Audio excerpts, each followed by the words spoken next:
right, good afternoon. Welcome to TAC Chat number 12. This is Dan, your host. I've got a small show set up for today. It's not going to be too much longer than maybe 30 minutes. I wasn't going to do it this soon, and I was going to do it a little more in depth, but I seen something today that made me want to do it today. You know, sometimes for a guy who used to be a sharpshooter, or a sniper, or whatever you want to, word it as, I sometimes pull the trigger a little quickly on some things. And today I'm going to talk about the spiritual awakening that I've been referring to. And, it's funny, when I got into when I changed what I was going to do with my book, I kind of switched directions a little bit to add some other things in that I felt were relevant. I had to kind of switch focuses with what was going on in the world. Obviously, I think we all have. And what's going on right now, it may be too late, but, I might as well give it a try. It probably is from some of the stuff I'm seeing, but I want to give, some kind of hope. But I'm seeing some crazy, nasty shit out there. The importance of teaching, objective morality, karmic law, natural law, I really was drawn to. From things I had seen and experienced in my own life to listening to others and kind of just heeding the call that there needs to be more teachers out there. But if I was honest, with myself as well as with anyone else, I am, as far as my occulted level of knowledge is concerned, as far as my study of the occult, I'm probably an intermediate level at best initiate. That puts me above a lot of people in the world, but it doesn't give me the qualifications, I feel, to teach it real in depth. I'm going to talk about it, but I'm going to talk about it in the most general ways. And I think after this episode, people are going to understand where I come from. I think it's important to find a niche at what you might specialize in within any endeavor. And I think I might have found mine today. And I got a tarot card that I want to use for today's episode that I felt was kind of fitting, actually. And it's the Two of Swords. Kind of go into something blindfolded, not fully prepared. I'm all weaponed up and ready to go, but not sure what direction I'm going to go in, not realizing there's a storm rising behind me. There's a lot of symbolism in the tarot. I've studied the tarot. I've studied the runes. Again, intermediate level. There are a few things within natural law I think I'm probably a little more advanced in, and I'm going to get to those things today. But I'm going to get to my spiritual awakening. And, unlike when people hear the word spiritual awakening, especially in the religious community, they tend to start thinking in terms of Moses or like the Apostle Peter or something like that. And, I always jokingly say it's nothing like that. It was more like Bruce Almighty. Maybe Bruce Almighty on steroids. The fact of the matter is the majority, and this is going to sound like a really white person thing to say to all my friends out there, this is going to be the whitest people thing you've ever heard, or, you're probably used to hearing. Yes, animals have talked to me, at least that's what I think. It's not that simple, okay? The signs were probably there for years. I just started noticing them. Spirit signs aren't going to be glaring neon lights. They're subtle. They're small. And when I had to explain it to somebody, I explained it like this. Besides study, besides internet study and reading books and getting interested in it, because I started seeing patterns developed in correspondence with other things going on in my life and in correspondence directly with my thoughts. For instance, I'm going to just let some of these play. Most of these pictures are my pictures. I took most of them myself. I'm just going to let it run through there while I'm talking. For instance, if I was watching a podcast and I would hear something that really resonated with me or gave me a level of understanding or had one of those aha moments, and a certain animal would show up.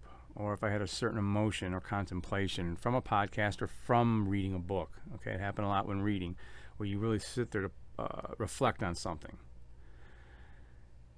And it corresponded with fear. It corresponded with these animal signs would correspond with anger. I'm going to go in depth to what these totems mean because I've studied them, probably ad nauseum. I've taken a real interest in it. That picture is a mockingbird, and I didn't take that picture. That's a beautiful taken picture. I got that one off the internet. That's one I took. Yeah, cats keep coming into my life. Definitely one of my spirit guides. I got all kinds of them. The point of this show is, and this is another slide. I'm looking at the slides now. So that's my backyard. Part of this would be to understand what kind of animals are normally around you.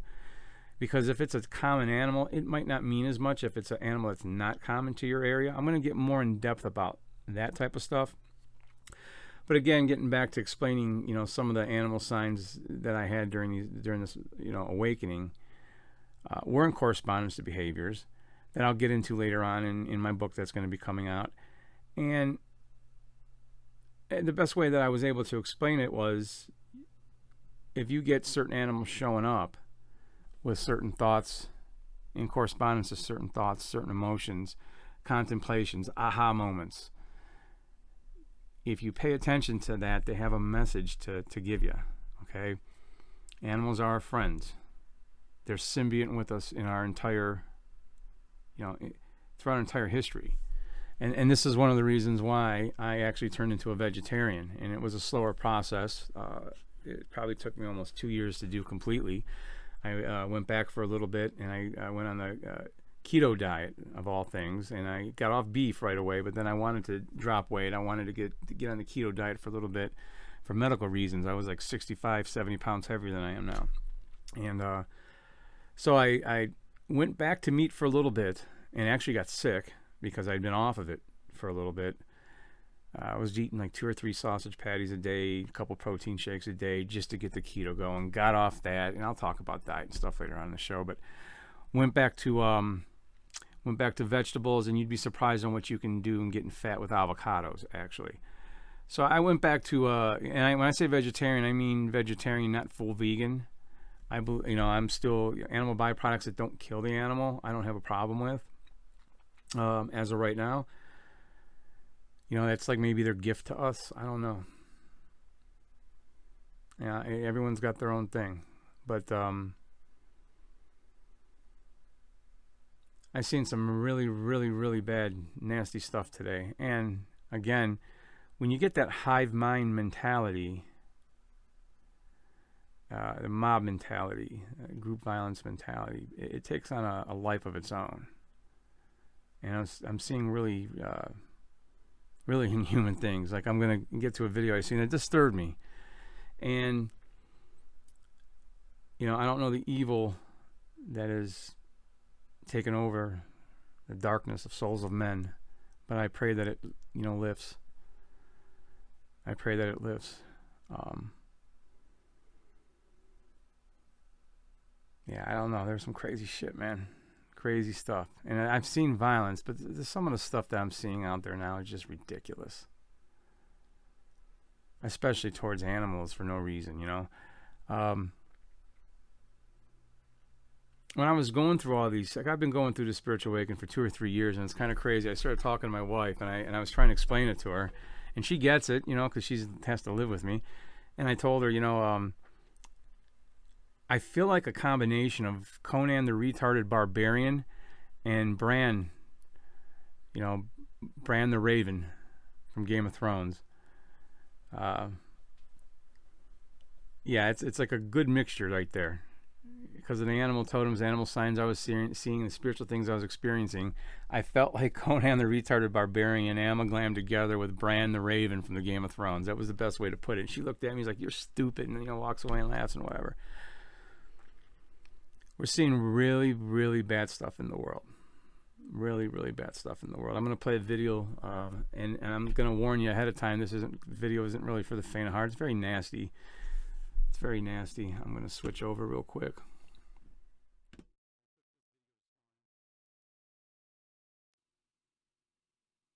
All right, this is just a quick, I got my J downloader, but it doesn't seem to be grabbing this link the way I wanted to. This is kind of disturbing. I'm saving this for a future podcast. What the fuck's wrong with humanity?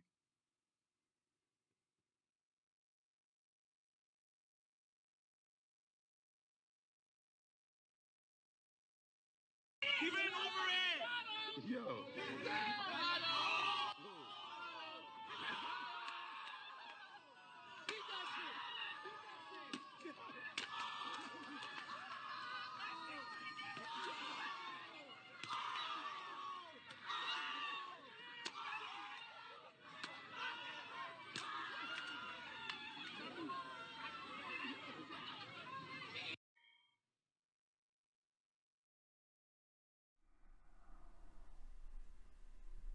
Yeah, that was hard for me to watch.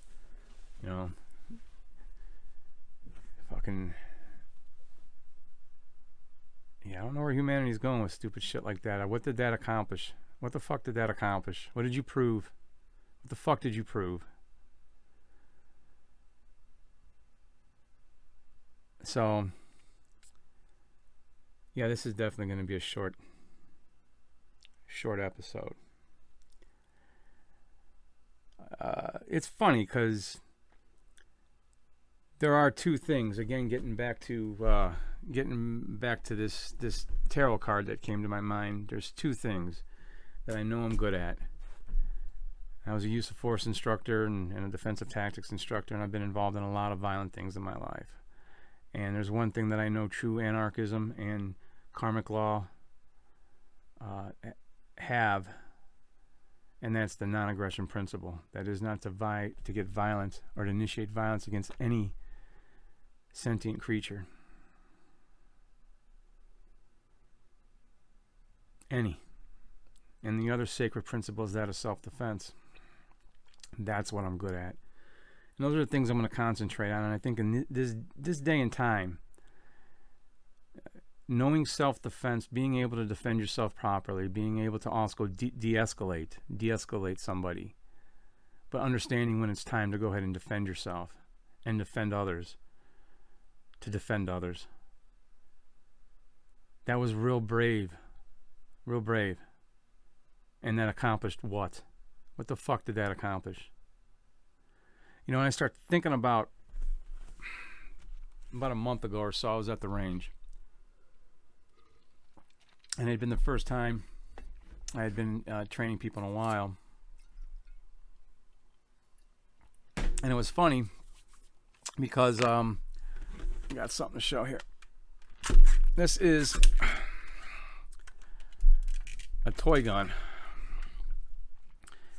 It's a toy gun, but I like to show clear even with toy guns. It's an airsoft gun. It's just a pump gun. But it's funny that at the range with new shooters, I'm watching these new shooters, and some of them are left-wing shooters. I mean, these are left-wing. Some of these were liberals there learning how to shoot. Okay? They weren't learning how to shoot like they were on some Antifa mission. Okay? These were people holding their gun. I seen more brand new guns that day. The fear, you know, people talk about being empaths. You don't have to be empathic to fucking to cut through the fear. It was so thick in the air, I could taste it, man. You can cut right through it with a knife. I never seen that many brand new guns not even touched out of the box in my life, man. And I'm glad. I'm glad people are taking their self-defense seriously and taking it into their own hands, because police ain't going to show up when you need them to. Even under the best of circumstances, it's a reactionary sport. But to see the fear in these people, and they're holding the guns, and you can see, as you know, they're like, even as upset as I am, I'm holding the gun pretty steady. These people, you know, they weren't even under any stress. And yeah, I felt rusty that day. I hadn't taught in a little bit. I felt rusty until I got around them and realized, wow, no, I'm not rusty at all. And these people were scared, and they weren't scared of animals. They weren't scared of anything other than other people. and all the craziness going on in the world.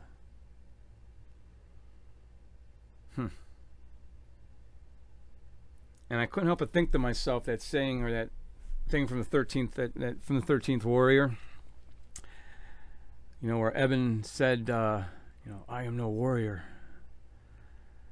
You know, his Viking buddy looked over at him and said, very soon you will be. That's all I kept thinking about these poor people, is they're not warriors, but pretty soon they might have to be. You know, so what I'm going to do is I'm going to concentrate on the non-aggression principle and the principle of self-defense in all this. It's just, it's sad, it's ridiculous.